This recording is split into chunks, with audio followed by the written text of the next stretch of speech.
नमस्कार. आज आपल्याबरोबर डॉक्टर रेणुका पाटील कट्टी मॅडम आहेत, जे की डेंटिस्ट आहेत. ते root canal specialist and implantologist आहेत. BDS in PDU dental college Solapur येथून केले आहे. Fellowship in implant and rotary endodontist in Bangalore. Fellowship in laser dentistry Bharati Vidyapeeth Sangli येथे केले आहे. आज आपण डेंटल केअर, दाताची काळजी कशी घ्यायची या विषयावर मॅडम तुम्हाला काही प्रश्न विचारणार आहे. तर पहिला प्रश्न आहे की डेंटल स्ट्रक्चर बद्दल थोडक्यात आपण माहिती द्यावी. आता मी तुम्हाला ना एक हे घेऊनच सांगेन, माझ्याकडे आहे तसं. आता युजली डेंटल मध्ये ना दातामध्ये ना 3 लेयर्स असतात. त्याच्यामध्ये वरचा लेअर असतो हा इनॅमलचा असतो, हा दिसतोय ना पांढरा लेअर तो. दुसरा आहे हा ट्यूब सारखं दिसतोय ना, हा डेंटिन. तिसरा आहे तो पल्प. पल्प असतं ना त्याला म्हणजे दाताचं नर्व आणि ब्लड सप्लाय करतात दाताला. हा डेंटिन इनॅमल हा स्ट्रॉंगेस्ट असतो, हा खूप स्ट्रॉंग असतो. आणि डेंटिन इज थोडं सॉफ्ट असतं. त्याच्यानंतर पल्प. युजली इनॅमलला थोडस कीड किंवा कीड आली, थोडस नॉच आलं तर ते काढून आम्ही फिलिंग्स करतो. दुसरा प्रश्न आहे टाइम पिरियड फॉर कॅरीज, याच्याबद्दल थोडी माहिती द्या. आता टाइम पिरियड सांगायचं तर मोस्टली 4 फॅक्टर्स अफेक्ट करतात. एक तर पहिला आहे दात, दुसरा आहे सलायवा, तिसरा आहे काय म्हणतात त्याला फूड, आणि चौथा आहे टाइम. आता दात आणि सलायवा हे तर कॉन्स्टंट आहेत. आता फूड आणि टाइम याच्यामध्ये आपल्याला बघायचंय. फूड मध्ये कसं असतं, स्टिकी फूड असतात, चीज म्हणा किंवा चॉकलेट म्हणा, दातावर राहतं, त्याच्यावर दुसरा फूड चिटकून राहू शकतं. आता टाइम पिरियड म्हणजे आता आपण जर रात्री जेवलं तर आपण सकाळीच ब्रश करणार. 8-9 तासामध्ये ते चीज किंवा चॉकलेटवर जर एखादं फूड चिटकून राहिलं 8-9 तासामध्ये तिथं कीड हेच होणार ना, म्हणजे कीडला प्रवृत्ती म्हणजे त्याला स्टार्ट होणार. म्हणजे असं कंटिन्यू तुम्ही खूप दिवस करत राहिलं तर किडेला स्टार्ट होणार. म्हणूनच म्हणतो ना आपण 2 टाइम ब्रश. युजली रात्री झोपायच्या आधी ब्रश याच्यासाठीच करायचं असतं की एखादं काहीतरी तोंडात राहिलं तर ते 8-9 तास तसंच राहू शकतं. म्हणून त्यासाठी युजली आपण रात्री ब्रश करतो.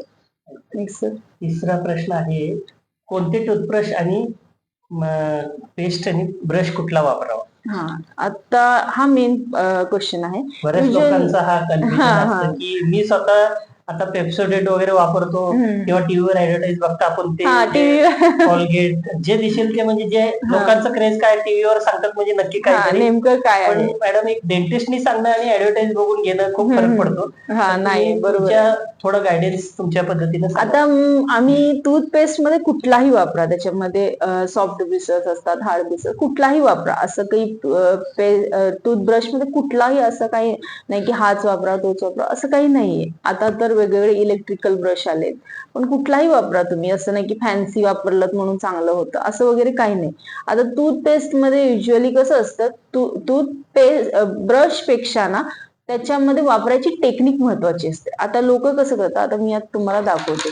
आता लोक कसं करतात, असं घासतात दात, असं घासून हे ट्रान्सफर झालं. असं केल्यावर तुमच्या दाताला इजा होऊ शकते. जर तेच तुम्ही जर व्हर्टिकल मोशन असं, किंवा आता अप्परचं दात आहे तर तुम्ही असं घासलं किंवा सर्क्युलर मोशन असं येतं बघा, सर्क्युलर मोशन, किंवा असं घासलं तर हे ट्युबल्स होतात. आता मी तुम्हाला मगाशी डेंटिंग मध्ये दाखवलं ना, इथे ट्युबल्स असतात. तसं तुम्ही तसं जर घासलं तर त्याच्यावर अडकलेलं अन्न निघून जातं. आता हे मोस्टली दातांमध्ये कसं असतं, हा पार्ट असतो ना जो पोस्टेरियर, पुढच्या किंवा खालच्या दातांचा मागचा तिथं जास्ती वेळ जेवण राहतं. युजली हा किंवा पोस्टेरियरचा भाग हा जास्ती काळजीपूर्वक करावं ब्रशिंग त्याला. आणि आता पेस्ट मध्ये म्हणताय तर त्याच्यामध्ये पण टाइप्स असतात, फ्लोरिडेटेड, नॉन फ्लोरिडेटेड असे टाइप्स असतात. आता लहान मुलांना कसं असतं, युजली त्यांना कळत नाही, ते पेस्ट गिळतात किंवा त्यांच्या तोंडातून पोटात जातं, म्हणून त्यांना युजली नॉन फ्लोरिडेटेड म्हणजे 3 वर्षापर्यंत आम्ही नॉन फ्लोरिडेटेडच पेस्ट सांगतो. आणि बाकीच्यांना कसं असतं कुठलाही चालतो आमचं, फ्लोरिडेटेड, नॉन फ्लोरिडेटेड. काय मॅडम त्यांचे कुठल्या एज पर्यंत? म्हणजे 3 वर्षापर्यंत मुलांना कळत नाही की ते गिळतात, स्वॅलो करतात, म्हणून 3 वर्षापर्यंत आपण त्यांना नॉन फ्लोरिडेटेड द्यायचं. त्याच्यानंतर ते कुठलाही फ्लोरिडेटेड, नॉन फ्लोरिडेटेड दिलं तर चांगलंच आहे, कुठलाही चालतो, त्याच नाही. आणि आता तुम्हाला दाखवतात ऍड मध्ये मध्ये असं पूर्ण एवढं देतात पेस्ट, तेवढं नसतं वापरायचं. हा. एवढं गव्हाचं मी युजली माझ्या पेशंटला सांगते, गव्हाच्या कणा एवढं पेस्ट वापरायचं. पेस्ट म्हणजे युजली कशासाठी असतं, अब्रेजनसाठी, फोम होण्यासाठी आणि थोडंसं फ्रेशनेस देण्यासाठी असतं. तर तुम्ही थोडंसं वापरलं तरी सफिशियंट आहे. फक्त ते ब्रशिंग टेक्निक महत्वाचं, जास्ती इम्पॉर्टंट आहे ब्रश त्याच्यामध्ये. आणि बरेच लोक किती वेळ म्हणजे बराच वेळ घासत बसतात असं म्हणजे जवळपास अर्धा तास 15-20 मिनिटं म्हणजे ते एक किती वेळ घासावं तसं काय आहे का? नाही, ब्रश कसा आता तुम्ही युजली 3 मिनिट करता, 5 मिनिट करता, तेवढं सफिशियंट आहे. फक्त तुम्ही टेक्निकनी कसं करता ना, तर ब्रश सगळ्या भागात, दाताचा मागचा भाग, पुढचा भाग, मागे सगळीकडे पोहोचला पाहिजे सफिशियंट टाइम, तेवढं महत्वाचं. असं नाही की तुम्ही अर्धा तास केला म्हणजे खूप चांगलं केलं, असं नाहीये. बराच वेळ त्याच्याने उलट आता मी तुम्हाला सांगितलं ना मग असं ट्रान्सफर येतं, त्याच्याने दाताची ते इजा होते. बरोबर आहे. ते पुढे दात सेन्सिटिव्हिटी चालू होते, त्यांना पुढे दात दुखायला चालू होतात ते, म्हणून झालं तर टाइम. दुसरा पुढचा प्रश्न आहे, आधीची डेंटिस्ट्री आणि आताची डेंटिस्ट्री मधला फरक काय आहे? आता हे तुम्हाला मेन्स आहे. आता आम्ही जेव्हा शिकत होतो ना त्यावेळी एक वेगळं हे होतं की त्यावेळी ना चांदी वापरायची, फिलिंग वापरायचे, सिमेंट वापरायचे. आता कसं चांदी म्हणजे युजली आता तुम्ही बोलताय सिल्वरचा कलर येतो त्याला, आणि चांदी कशी असते दाबून भरली जाते. त्याला असं की नाही की तो दाताला बॉन्ड होतो असं नाही, त्याला दाबून भरली जाते. आता त्याच्यामध्ये दुसरं येतं आता आलेला आहे कंपोजिट, सेम दाताच्या कलरचा असतो तो बसवला हे कळतच नाही युजली. आता मी तुम्हाला एखाद्या पेशंटचं वगैरे दाखवेन की कसं असतं की सेम त्याच्यासारखंच दिसतं आणि ते बॉन्ड होतं दाताला. एक चांदी कसं आता चांदी भरायला तुम्हाला असं पूर्ण शेप करावं लागतं दाताच्या आत, म्हणजे जास्ती टीथ कॉन्झर्व होत नाही. आता जेवढं कंपोजिट मध्ये कसं जेवढं कीड झाली तेवढी काढा आणि तेवढीच दाताला बॉन्ड करा, त्याच्यामध्ये लाईट क्युअर वापरून बॉन्ड केलं जातं. आता तो फरक आलाय, आता इम्प्लांट आलाय. आधी कसं एफपीडी असतं, आता पण लोक करतात. आता एफपीडी म्हणजे कसं असतं की आता सपोज हा इथला दात गेलाय, तर आता आपण हा असं 3 सेटचा दात बसवतो. तर मग त्यावेळी कसं होतं, ह्या दोन्ही दातांना थोडंसं कट करावं लागतं, याच्यामध्ये दाताचं कॉन्झर्व करता येत नाही. आता इम्प्लांट म्हणजे कसं असतं, इथूनच आतून स्क्रू टाकून इथेच एक दात बसवतो. आता हे बघा, आता कसं असतं, आता आधी हे होतं, आता पण खूप जण वापरतात कारण कॉस्ट इश्यू येतो वगैरे, आम्ही हे पण देतो आता पण याच्यापेक्षा वेगळं आलंय ते इम्प्लांट आहे मोस्टली. आता ह्याच्यामध्ये कसं असतं की मध्ये एक दात नाहीये इथे, तर आम्ही काय करतो, बाजूच्या 2 दाताचा आधार घेऊन असं 3 दातांचं बनवतो. त्याच्यामध्ये कसं होतं की हे दोन्ही दात थोडेसे कट करावे लागतात आणि त्याच्यावर हे फिक्स होतं, असं हे फिक्स येतं. आता कसं आलंय की इथूनच तुम्हाला एक स्क्रू घातलं जातं हाडांमध्ये खालीपर्यंत आणि एकच सिंगल दात येतो, त्याच्यामध्ये बाजूच्या दाताला तुम्हाला कट करावं लागत नाही, काही नाही. आता असं आलंय, म्हणजे जसं जसं पुढे, आता माहिती नाही पुढे पण आम्ही जसं मोठे पुढे पण खूप ऍडव्हान्स हो खूप आहे. आता पुढचा प्रश्न आहे मॅडम की गम्स हेल्थ आणि ब्लिडिंग गम्स यातला काही गैरसमज किंवा स्कॅनिंग बद्दल काय थोडक्यात माहिती सांगा. आता गम्स म्हणजे काय असतं, गम युजली तुमचं ओव्हरऑल हेल्थ शो करतं. आता जर तुम्हाला डायबिटिक असेल, तुम्ही गम्स मुळे शो होतं. गम म्हणजे हे काय? गम म्हणजे आता तुम्हाला सांगते, हिरडी, आपण हिरडी म्हणतो ना. आता इथे दिसतंय तुम्हाला हे बोन आहे, त्याच्यावर हे आहे ना, हे रेड कलरचं हे गम आहे, ते दाताला इथपर्यंत असं असतं. आता तुम्हाला या फोटोमध्ये हे होणार नाही, इथपर्यंत असं असतं. गम हेल्थ म्हणजे कसं, युजली आता गम जर तुमचं गम मध्ये पस असेल, गम मध्ये घाण असेल, किटन असेल, इन्फेक्शन असेल, तर तुमचं ओव्हरऑल हेल्थ कळतं त्याच्यामध्ये. गम्स मध्ये तुमचं ओव्हरऑल तुम्हाला डायबिटिक हाय असेल तर ते पण शो होतं. आम्ही युजली गम्सला काय म्हणतो की ओव्हरऑल तुमचा तो एक आरसा आहे तुमच्या हेल्थचा, पूर्ण हेल्थचा, बॉडीच्या हेल्थचा आरसा आहे असं आम्ही म्हणतो. आता याच्यामध्ये पण खूप असं मिथ्स आहेत की लोक असं म्हणतात की दात स्वच्छ केल्याने दात हालायला लागतात. युजली तसं नाही. मी थोडस ब्रेक घेऊन सांगायला आवडेल खूप मला की मी स्वतः मॅडम कडे आलेलो दात काढायला आणि माझे हे दोन्ही दात थोडं प्रॉब्लेम झालेले, तर मॅडमनी इतकं चांगल्या प्रकारे मार्गदर्शन करून खूप छान ट्रीटमेंट देऊन अगदी मी एक दात दोन्ही दात काढले तरी मला कळलं सुद्धा नाही, की विचारलं मॅडमला, मॅडम झालं का काढून? तर मॅडम बोलले दोन्ही दात माझं काढून झालेलं आहे, काही काळजी नसावी. तर त्या पिरियड मध्ये मला एक पर्सनली खूप छान अनुभव आला. त्याच्यामुळे मी मॅडमना रिक्वेस्ट केलं, की तुम्ही मॅडम माझ्या युट्यूब चॅनलसाठी थोडा वेळ काढा. आणि बऱ्याच वेळाने सांगितल्यानंतर मॅडम कुठेतरी आज तयार झालीत आणि थँक्यू त्याच्याबद्दल. आणि दुसरा प्रश्न आहे, तर नेक्स्ट प्रश्न आहे, अक्कलदाढ बद्दल काय थोडस माहिती हा, द्या. आता अक्कलदाढ बद्दल लोकांना खूप समज गैरसमज असा आहे. अक्कलदाढ कशी असते, वयाच्या युजली 25 वर्षाच्या पुढे येते. त्याच्या आधी ती युजली येत नाही, वयाच्या 25 वर्षाच्या पुढे येते. आणि अक्कलदाढ कशी असते, हा दाढेतला तिसरा दाढ असतो. हा सगळ्यात लास्टला येतो. तुम्ही बघता आता काहींना म्हणतात ना अक्कलदाढ आली, अक्कलदाढ आली म्हणजे अक्कल अक्कल आली, त्याचा काय असं कोरिलेशन नाहीये. काही संबंध म्हणजे नाहीये अक्कल म्हणजे आपली अक्कल वाढणार असं नाही काहीतरी. नाही तसं काहीच नाहीये. गैरसमज आहे. तर कसं असतं, अक्कलदाढ युजली कशी येते, ती आडवी येते, कधी कधी ती तिरकी येते, कधी Hook कधी ती type. गालाच्या साईडनी येते. हा. त्यामुळे ती काय करते, त्याच्या साईडची जी दुसरी दाढ असते, दाढेतली दुसरी दाढ त्याच्या साईड, त्याला ती कंटिन्यू इजा करते किंवा त्याला ती दाबते. त्यामुळे जसं माझं झालं होतं ते हा हुक टाईप होऊन ते हा जखम होते इकडे ह्यांचं पायाला. यांचं एक चिक बाईट झालं होतं, की कसं की वरच्या खालचे दोन्ही अक्कलदाढ त्यांच्या गालाला हे करत होते, बाईट करत. त्यामुळे त्यांना खूप दिवसाचा अल्सर होता ऍक्च्युली. आणि आता खूप छान बरं वाटतं एकदम. थँक्यू. तर पुढं मग त्यात कसं असतं, की अक्कलदाढ तिरकी किंवा आडवी असेल तर बाजूच्या दाताला इजा करते किंवा त्याला ती कीड करते. कारण ती कीड केल्यामुळं ते दाताला म्हणजे रूट कॅनल पुढे प्रोसेस म्हणजे बाजूच्या दाताला पण खराब करते. म्हणून अक्कलदाढ युजली काढतात. ती आडवी तिरकी आली तर ती काढावीच लागते. त्याचं म्हणजे काही लोकांना असं गैरसमज आहे, की किंवा गैरसमज मला एक्झॅक्टली माहित नाही तुमच्याकडनं. मला तर वाटत होतं पहिलं, की मी पण काढताना काही जुनी लोक म्हणायची, की अक्कलदाढ काढल्याने इम्युनिटी कमी होते, प्रतिकारशक्ती नाही तसं नाही आहे का? तसं काहीच नाहीये ऍक्च्युली. मला असं वाटायचं अक्कलदाढ का काढतो आपण, की तो बाजूच्या दाताला जर तो कीड करणार असेल, आडवा तिरका येऊन, तर तो काढावाच लागेल ना, कारण तो पण दात खराब करून टाकतो. त्यामुळे अक्कलदाढ युजली काढतो. आणि त्याचं मॅडम जर आपण वेळेला नाही केलं तर ते सायकोलॉजिकली काय ब्रेनवर थोडं त्याचा काही इफेक्ट नाही तसं काही नाही. आणि पुढचा प्रश्न आहे, तर रूट कॅनल ट्रीटमेंट बद्दल थोडक्यात माहिती द्या. आता मी मोस्टली पेशंट आमच्याकडे येतात ते रूट कॅनल, लोकांना माहित नसतं रूट कॅनल काय आहे. ऐकून आहे पण काय असतं ते डिटेल मध्ये. बेसिकली कसं असतं, आता मी तुम्हाला ह्यात सांगेन. आता हा फोटो आहे, आता हे पांढरं तुम्हाला मी सांगितलं ना, पांढरा लेअर हा पहिला लेअर हा इनॅमलचा आहे, दुसरा डेंटिलचा आहे, तिसरा पल्प आहे. हा पल्प म्हणजे नस. तुम्हाला आता तुमच्या सोप्या भाषेत तर नस झाली. त्याच्यामध्ये ब्लड आणि नर्व सप्लाय जातो दाताला.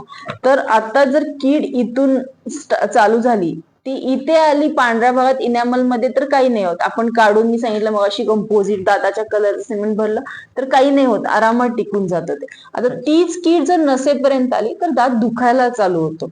इतका दुखतो की पेशंटला वरचा असेल तर हा पूर्ण दुखतो, खालचा असेल तर खूप दुखतं, की त्यांना रात्र झोप लागत नाही. आहे पेशंटला ज्यांना एक्सपिरियन्स येतो त्यांना ते डेफिनेटली कळतं. आणि मग त्यावेळी पेशंट आमच्याकडे येतात, पेशंटला माहित नसतं की रूट कॅनल आहे. त्यांना असं असतं की आम्हाला तो दात काढायचा आहे, आम्हाला खूप दुखतंय, काढायचंय. मग रिझन माहित नसतं. मग आम्ही कसं करतो, पेशंटला आमचं फर्स्ट प्रायोरिटी असतं दात वाचवायचं. तर त्याच्यासाठी कसं करणार, आता हा नस असते नाही, ही नस कम्प्लिटली काढून ही स्वच्छ करून त्याच्यामध्ये आर्टिफिशियल नस भरली जाते. त्याच्यामुळे एक दाताचे हे नस भरल्यामुळं इथून नस कट होते ना, इथून मग सेन्सेशन पण जातात आणि दुखायचं बंद होतं. आणि त्याच्यामुळे कसं होतं, हे स्वच्छ हे क्लीन करायला मी त्याच्यामध्ये फाईल्स वगैरे जे घातलं असतं, पिना तुमच्या आता असे पिना घातलं असतं, मी खूप हे केलं असतं. त्याच्यामुळे दात थोडासा ठिसूळ होतो, थोडासा, खूप नाही. मग तो स्ट्रॉंग करण्यासाठी युजली वर कॅप बसवलं जातं. आता कॅप मध्ये पण वेगवेगळे टाइप्स आहेत. आता आले ते अलीकडे क्वालिटी. आता हा झिरकोनियाचा आहे, हा PFM म्हणजे मेटल सिरॅमिकचा आहे, आतून मेटल वर सिरॅमिक असं आहे. आता युजली मी सोप्या भाषेत दाताच्या कलरचा आहे. आणि त्याच्यामध्ये परत मेटलचा येतो. असे 3 टाइप्स असतात. आता तो बसून दात स्ट्रॉंग केला जातो.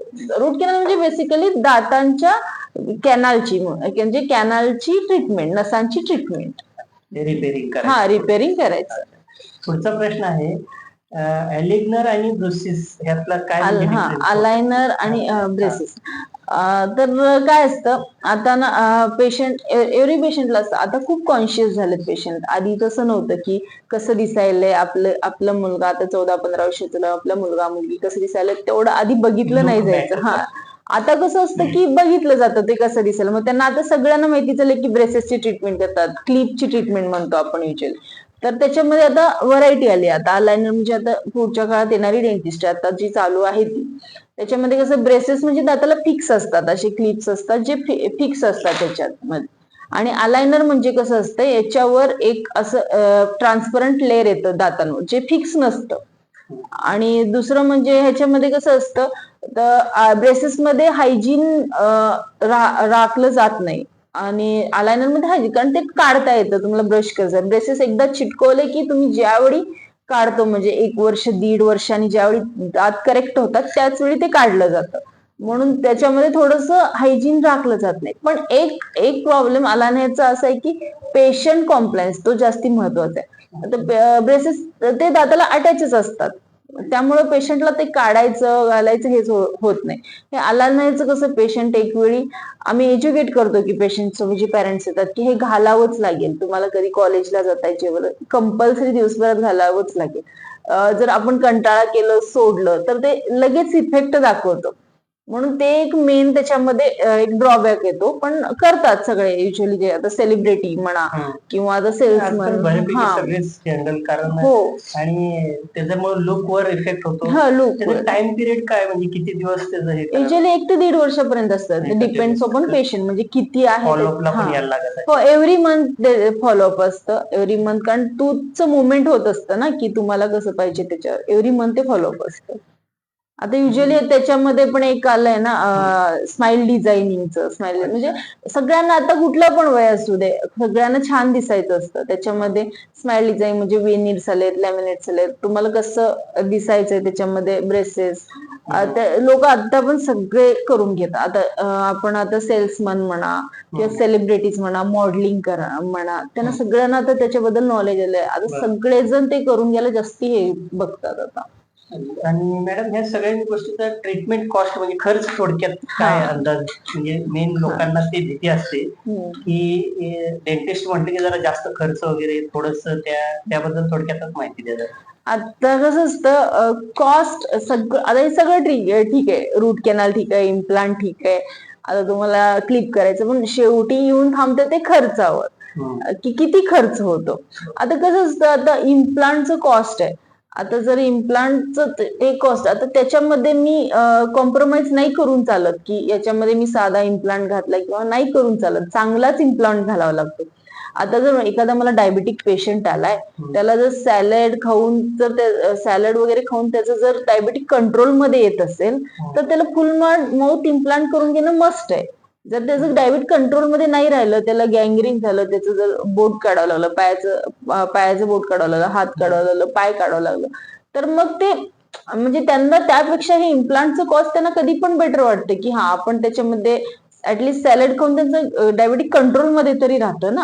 आता रूट कॅनल म्हणतो आपण कारण त्याला तेवढं मटेरियलचं ते आम्ही कॉम्प्रोमाइज करून चालतच नाही. बेस्ट डिपेंड अपॉन केस कसं आहे त्याच्यावर म्हणजे काय आजार आहे किंवा नाही नॉर्मल आहे वेगळं रेट आहे म्हणजे कंडिशन पेशंटची कशी आहे त्याच्यावरती कॉस्टिंग तर आणि व्हिजिट कधी कुठल्या वेळेत काय टाइम ऑफ डॉक्टरला कधी कधी व्हिजिट करावं म्हणजे कसं असतं तुम्हाला काही नाही झालं तरी पण एव्हरी 6 मंथ तुम्ही डेंटिस्टला व्हिजिट करावं. काय त्रास असू दे नसू दे. आता मी आता माझ्या आलेल्या युजली पेशंटला काय सांगते की तुम्ही जेवढ्या लवकर याल तेवढी ट्रीटमेंट कमी आणि तेवढं तुमचं कॉस्टिंग तुमचं कमी. तुम्ही जेवढं उशीर कराल तेवढं ट्रीटमेंट जास्ती होईल आणि परत तेवढ्यातून तुम्हाला खर्च पण तेवढा जास्ती होईल. म्हणजे युजली पेशंटला असं असतं की तुम्ही लवकर एव्हरी 6 मंथ व्हिजिट केलं तुमच्यात काही नॉच आहे काय आहे तर ते बघून तुम्हाला फिलिंग करता येतं. हा तर तुम्ही तसंच एक करत राहिला दात तसंच किडतो जातो मग ते काही हेच राहत नाही ना कॉस्टिंग वाढतच जाते ना. कॉम्प्लिकेशन वाढत मुळात मॅडम ऍक्च्युली आपल्याला मला काय समजा एखाद्याला काय यंग आहे अजून काय त्रास नाहीये किंवा तो सगळं काळजी घेतो पण तरी प्रिव्हेंटिव्ह म्हणून म्हणजे त्याचं म्हणजे क्लिनिंग म्हणा किंवा थोडंसं हे किती दिवसात क्लिनिंग करावं किंवा त्या असं असं काही नाही. क्लिनिंग कसं असतं, असं करावंच असं नाही. आता जर तुम्ही पेशंट आलाय माझ्याकडे, एवढी 6 मंथ ते व्हिजिट देत आहेत. अच्छा. आता त्यांच्यात काहीतरी चेंजेस वाटतात, मी त्यावेळी त्यांना सांगेन इमिडिएटली की हा तुमचं क्लीन करावं लागेल, अच्छा. तरच करतो मी. म्हणजे की असं नाही की मस्ट आहे असं नाही. तुमच्यात डॉक्टर युजली कन्सल्ट केल्यावर तुम्हाला त्यांनी सांगतीलच की तुमच्यात काय आहे किंवा कुठला जातात, तर मग त्याच्यावरून ट्रीटमेंट ठरते युजली. तुम्ही आज आपला अनमोल वेळ आपल्या युट्यूब चॅनलसाठी दिला त्याच्याबद्दल धन्यवाद. नाही, थँक्यू. मला थँक्यू. तुम्हाला कॉंग्रॅच्युलेशन. ऍक्च्युली तुमचं मी ऐकलं की तुम्हाला सिल्वर बटन आलंय. मला खूप चांगलं वाटलं. तुमचं हार्डवर्क मी बघते आता. तुमच्यासारखे डॉक्टर्स आम्हाला सपोर्ट केले त्याबद्दल इथपर्यंत मी पोहोचलो. नाही, मी आणि आमचे सर पण आम्ही एव्हरी टाइम बोलत असते की खूप हार्डवर्क करतात वगैरे. नाही, थँक्यू.